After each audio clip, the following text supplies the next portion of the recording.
लेख्न पर्नेहरुलाई लेख्ने। अब रिलेसनशिपमा चाहिँ नि पहिला टीपी को कुरा गर्ने। With the increase in labour TP is increasing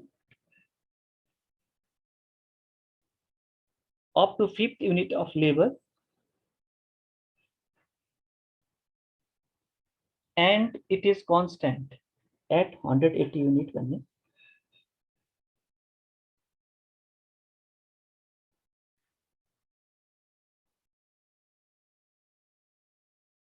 अब एपी को लेख्ने। with the increase in labor initially AP is increasing up to 3rd unit of labor comma maximum that is 40 unit at 4th unit of labor onward comma onward it is declining भनेर भन्ने। AP को नि कुरा सक्छु।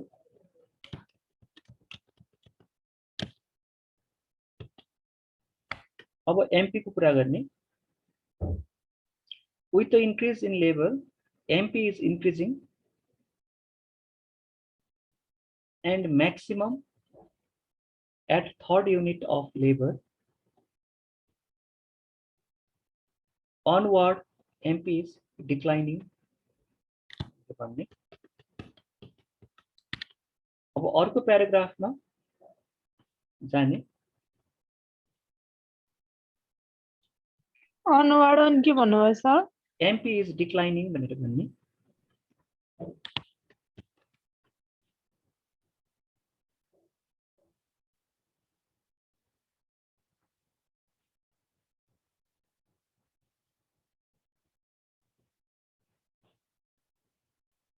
AP and MP are equal, that is 40 unit at 4th unit of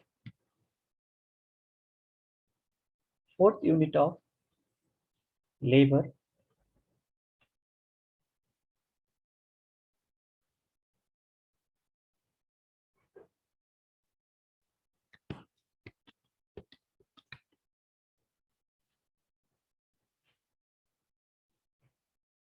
when TP is constant at 100 unit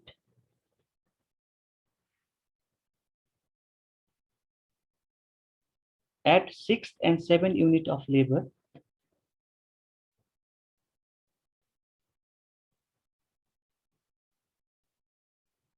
MP is 0 भनेर भन्ने। यति लेखेपछि पुगिहाल्छ। यो भन्दा धेरै लेख्न पर्दैन। अब रिलेसनशिपमा यो भन्दा एडभान्स को चाहिए अब स्टेज अनुसार एक्सप्लेन गर। स्टेज 1 स्टेज 2 स्टेज 3 छुट्याएर एक्सप्लेन गर भनेर भन्छ। अब यहाँ स्टेज 3 जानको लागि अब हामीसँग स्टेज 3 छैन। तिनीहरूले अब यसमा चाहिँ स्टेज 1 स्टेज 2 स्टेज 3 छुट्याएर एक्सप्लेन गर्नको लागि डाटा हामीलाई पुग्दैन। अब स्टेज 1 भनेको ल भेरिएबल प्रोपोर्सनमा कहाँसम्म हुन्छ त भन्दाखेरि जब यो एपी म्याक्सिमम भएको हुन्छ 4th युनिट सम्म स्टेज 1 हुन्छ। अनि जब यो एमपी हजुर के भनेको मैले पुरै बुझिन। यो अहिले जति गरिरहेको छ जति बुझेको छ यो राम्ररी बुझेको छ यति भयो हुन्छ भनेको कि अब अरु प्रोसेस नगर्ने टाइम छैन। ए ल ल ल ल ल यति गरौँ। अब अर्कोमा जाउँ।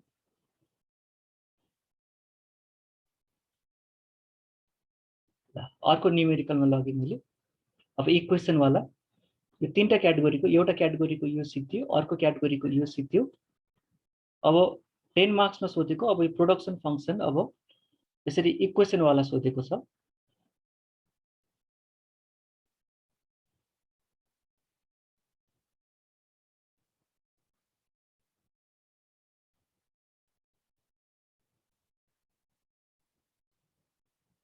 ल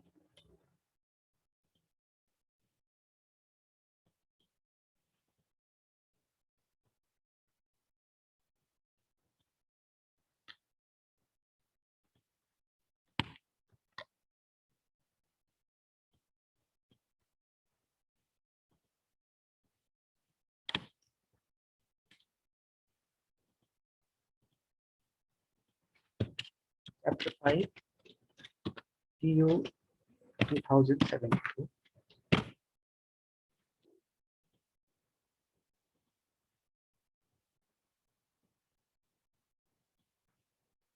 अब यसको सल्युसनमा जाने सल्युसन अब के भनेको छ using the production function compute TP AP र एमपी निकाल भनेर भनेको छ हामीलाई प्रोडक्सन फंक्सन दिएको छ प्रोडक्सन फंक्सन भनेको चाहिँ के दिएको छ भन्दाखेरि q equals to 16 l plus 8l square 8l square copy में राम्रोसँग स्क्वायर लेख्ने यहाँ अलिकति टाइम लाग्छ त्यही भएर यसरी लेख्दै मैले माइनस l क्यूब भनेर यसरी प्रोडक्सन फंक्सन दिएको छ अब टीपी एपी र एमपी निकाल भनेर भनेको छ पहिला त्यसको इक्वेसन निकाल्ने अब टीपी भनेको के हो त भन्दाखेरि टीपी भनेको क्यू भनेको अब टीपी को इक्वेसन के आयो त भन्दाखेरि टीपी को इक्वेसन भनेको यो माथि भर्खरै लेखेको टीपी भनेको यही भयो टीपी भनेको यो आयो अब एपी को इक्वेसन निकाल्न पर्यो एपी भनेको के हो त एपी भनेको टीपी अघि भर्खर हामीले टेबलमा गर्यो TP divide by L TP divide by L हो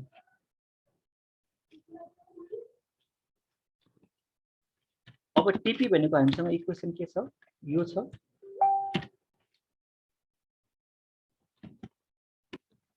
अब यो होललाई डिवाइड बाइ एल गर्ने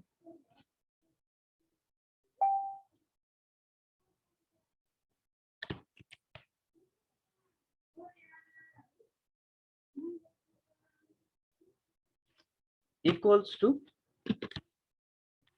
अब डिवाइड गर्यो अब डिवाइड गर्दाखेरि अब 16l लाई l ले डिवाइड गर्यो भने 16 मात्रै आयो प्लस 8l स्क्वायर लाई l ले डिवाइड गर्यो भने 8l मात्रै आयो माइनस अब l क्यूब लाई l ले डिवाइड गर्यो भने l स्क्वायर आयो भनेको एपी को पनि हाम्रो आयो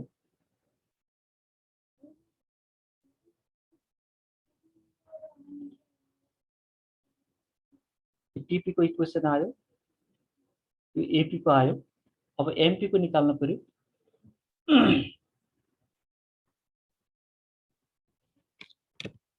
एमपी भनेको कसरी निकालिन्छ त अब यसमा चाहिँ डेरिभेटिभ एप्लाई गर्न पर्यो change in TP divide by change in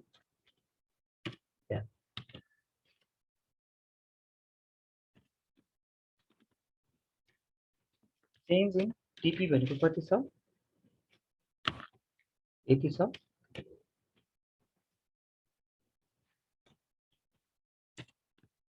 divide by change in L भनेको यति छ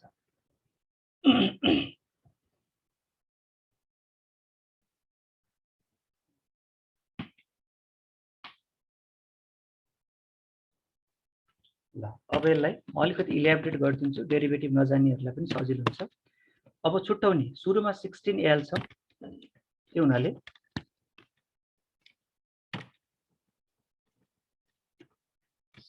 l डिवाइड बाइ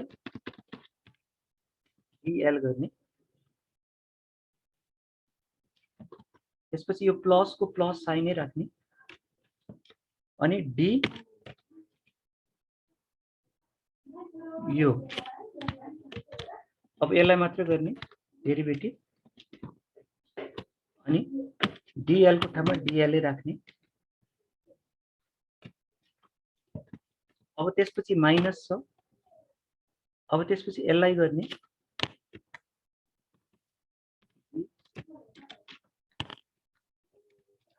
यो गर्ने अनि डिवाइड बाइ dl गर्ने यसरी डेरिभेटिभ गर्छ chapter 4 chapter 5 chapter 6 chapter 3 chapter 7 chapter 8 यो सबैमा चाहिन्छ यो डेरिभेटिभ कहाँबाट कतिखेर सोध्छ थाहा हुँदैन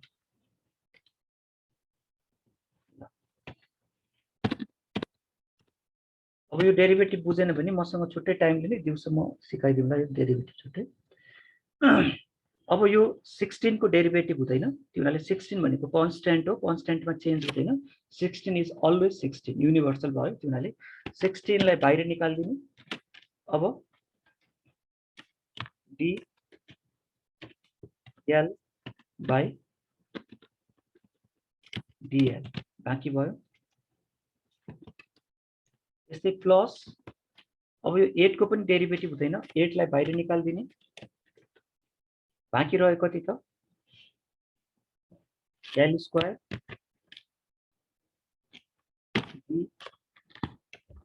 l स्क्वायर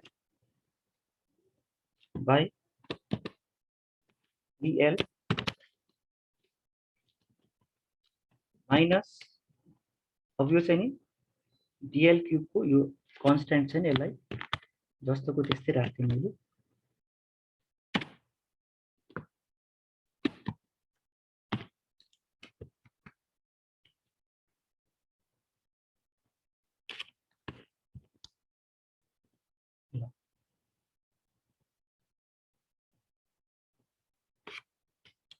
अब डेरिभेटिभ गर्दाखेरि 16 को 16 नै भयो इन्टु dl by dl भनेको 1 हुन्छ प्लस 8 को 8 भयो इन्टु अब l स्क्वायर को यो पावर 2 अगाडि आउँछ इन्टु l मा चाहिँ नि 2 - 1 हुन्छ, पावर गर्दाखेरि l रहन्छ। त्यस्तै माइनस अब यहाँ पावर l क्यूब को पावर 3 अगाडि आउँछ, l मा चाहिँ नि पावर के हुन्छ त 3 मा 1 घट्छ, 2 पावर आउँछ। यसरी डेरिभेटिभ हुन्छ। यो भनेको 16 सर त्यो पार्ट फेरि भन्दिनु न। प्लस एकछिन है 16 l minus 3 l to the power 2 mp को चाहिँ नि यति आउँछ।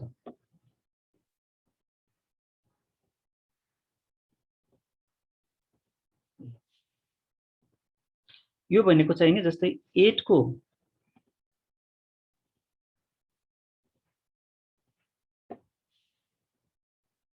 यो 8 को हामी 8 राख्यौं।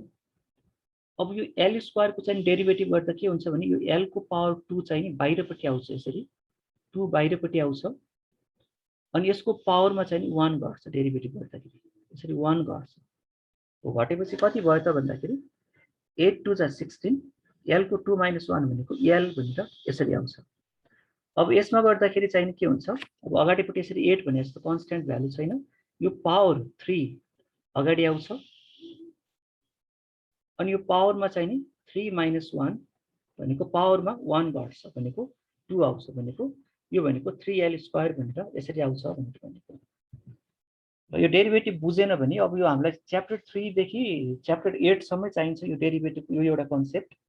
अब त्यो हुनाले बुझेन भने, कसैले बुझेन भने मलाई मेसेज गर्ने, दिउँसो 7-8 मिनेटमा बुझिन्छ यो। एकछिन जुममा बोलाएर म सिकाइदिउँला यो। अब त्यसपछि त अघिकै केस आयो। अब त्यसपछि भनेको यहाँ टेबल बनाउने हो।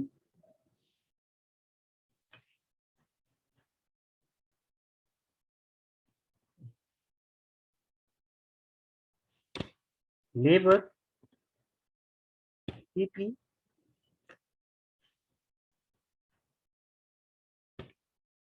एपी र एनपी।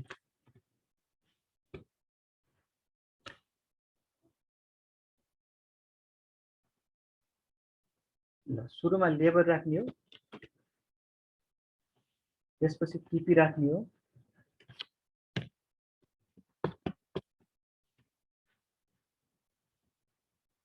अब टीपी भनेको हाम्रो कति आएको छ त, टीपी भनेको उयो आएको छ टीपी इक्वल्स टु यति आएको छ। अब त्यसपछि हामीले एपी राख्ने हो, एपी इक्वल्स टु कति आएको छ इक्वेसन, एपी भनेको यति आएको छ। त्यसपछि हामीले एमपी राख्ने हो,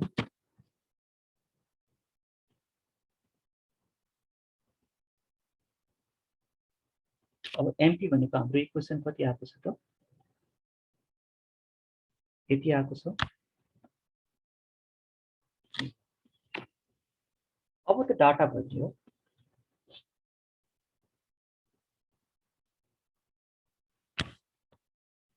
अब यो गरेर चाहिँ नि अब उसले के भनेको छ भन्दाखेरि अब explain 3 stages of production stage 1 stage 2 stage 3 को चाहिँ नि एक्सप्लेन गर भनेर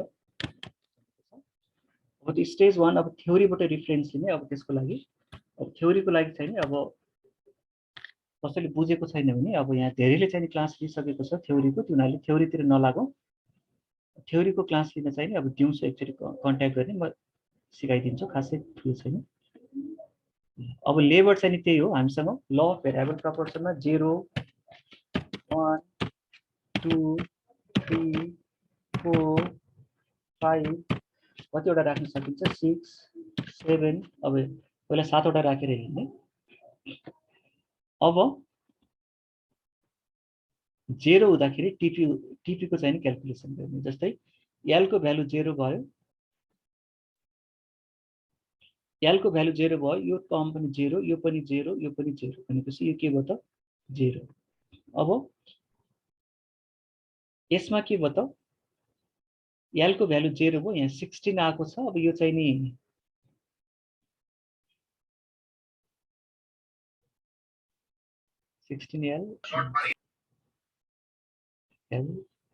एल क्यू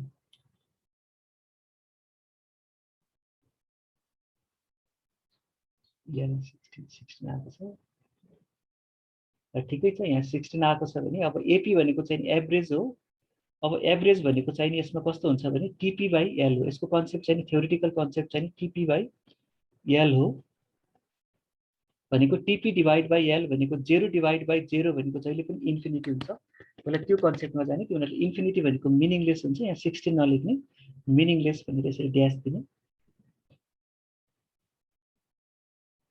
अब यहाँ आउटपुटै नआइसकेपछि टोटल प्रोडक्ट नै नआइसकेपछि हाम्रो एभरेज प्रोडक्ट भन्ने नै आउँदैन एभरेज प्रोडक्ट भनेको एउटा लेबरले कति उत्पादन गर्यो त्यो एभरेजमा त्यो निकाल्ने हो अब हामीसँग यहाँ लेबरै छैन लेबरै नभइसकेपछि अब हामीले यहाँ एभरेज प्रोडक्ट लेख्न मिल्दैन किनभने 16 आए पनि यहाँ 16 नलेख्ने रङ हुन्छ यहाँ 0 यो इन्फिनिटी हुन्छ तिनीहरूले यो ड्यास लेख्ने अब एमपी पनि हामीसँग क्याल्कुलेट गर्न मिल्दैन तिनीहरूले फर्स्ट स्टेजमा ड्यास लेख्ने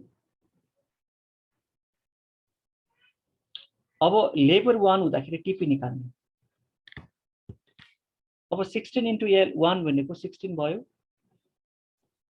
प्लस 8 इन्टु 1 भनेको 8 भयो हैन एल स्क्वायर छ एल स्क्वायर भनेको त 1 स्क्वायर भयो 1 भयो अब 1 को क्यूब भनेको 1 नै भयो 1 भयो 16 प्लस 8 भनेको 24 24 माइनस 1 भनेको कति भयो त